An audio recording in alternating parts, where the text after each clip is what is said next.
Olá, pessoal! Sejam bem-vindos! Hoje a gente vai se aprofundar, com todo o rigor científico que o tema merece, em um dos maiores artefatos culturais do século XXI. Sim, é isso mesmo. Estamos falando da dança do Creu. Vamos dissecar esse fenômeno juntos. Olha só, tudo começa aqui, né? É o nosso ponto de partida, o trabalho de campo original. É a convocação direta do pesquisador-chefe, o mestre de cerimônias, o grande MC Creu. É com essa frase que o experimento, digamos assim, tem seu início oficial. E para fazer uma análise séria como essa, claro, a gente precisa de um método. Então, nosso roteiro de hoje vai ser esse aqui. Primeiro, vamos entender o Creu como um fenômeno cultural. Depois, os pré-requisitos essenciais. Aí, o coração da análise. As 5 velocidades. Em seguida, o desafio nível tsunami. E, por fim, a gente fecha com o legado do Creu. Bom, vamos lá. Começando pela seção 1. A primeira coisa que a gente precisa entender é que a dança do Creu, olha, não é só uma dancinha. É muito mais que isso.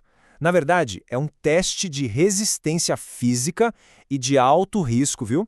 Só que disfarçado de entretenimento. Pensa bem, é um dos primeiros challenges virais que a gente teve notícia. Beleza, agora a segunda parte. Antes de sequer pensar em começar, o próprio MC Creu já deixa claro. Existem 2 condições, 2 pré-requisitos que são assim, inegociáveis. Sem eles, nem adianta tentar. O primeiro pré-requisito, a habilidade. Simples assim, não é para qualquer um. O próprio criador do método avisa com todas as letras que essa dança ela não é mole não. Então já fica o alerta, precisa de técnica. E o segundo, disposição. E aqui não é só ter vontade não, é ter preparo físico e mental, sabe? É estar pronto para aguentar o trampo das 5 velocidades. Se faltar disposição, já era, o fracasso é certo. Então, resumindo, habilidade e disposição são os 2 pilares. Um não funciona sem o outro. Pensa comigo, se a pessoa tem habilidade, mas não tem disposição, ela vai cansar no meio do caminho. Agora, se tiver disposição, mas 0 habilidade, bem, o resultado pode ser, digamos, desastroso. Certo. Agora a gente chega no filé mignon da nossa análise, as famosas 5 velocidades. É aqui que o experimento Creu realmente acontece. Cada velocidade é um degrau a mais, exigindo mais do corpo e da técnica.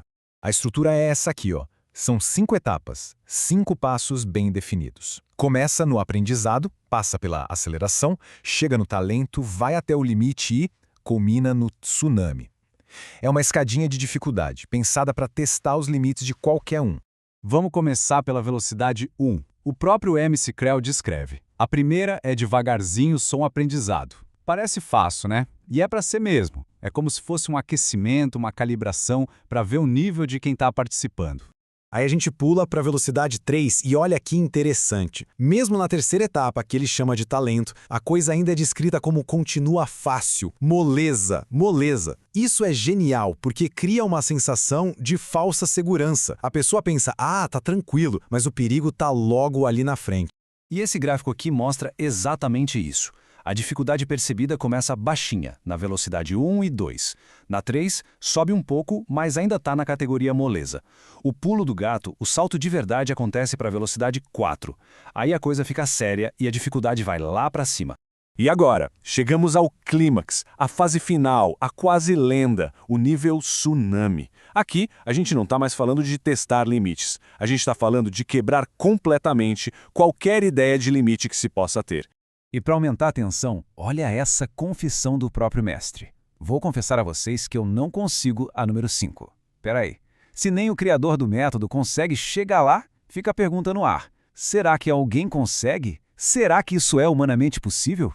5. Esse é o número, o topo da montanha, a fronteira final que separa os bons das lendas. E o nome dado a essa velocidade 5 não poderia ser mais perfeito. Tsunami.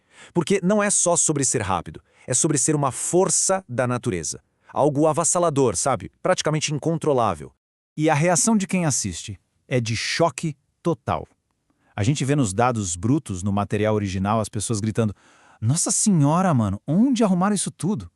É a mais pura expressão de espanto e incredulidade.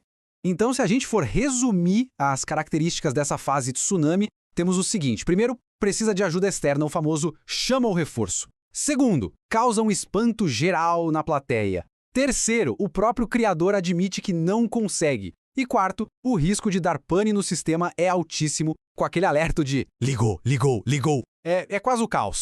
Muito bem. Depois de passar por todas as fases, dos pré-requisitos até o tsunami, a gente consegue finalmente juntar as peças e entender qual é o verdadeiro legado desse experimento cultural. E as nossas principais conclusões são estas aqui. Primeiro, o CREL não é só uma dança, é um teste físico muito bem estruturado. Segundo, para dar certo, precisa daquela combinação perfeita de habilidade e disposição. Terceiro, a velocidade de tsunami é, na prática, um pico teórico de performance, quase impossível de alcançar. E, por fim, é uma peça fundamental para a gente entender a cultura viral brasileira. Isso tudo nos leva a uma última pergunta, a grande questão que fica no ar. Depois de toda essa análise, de todos esses dados, será que a ciência consegue finalmente explicar o CREL? Ou será que, no fundo, algumas coisas existem justamente para mostrar que nem tudo tem uma explicação tão simples assim? Fica aí a reflexão.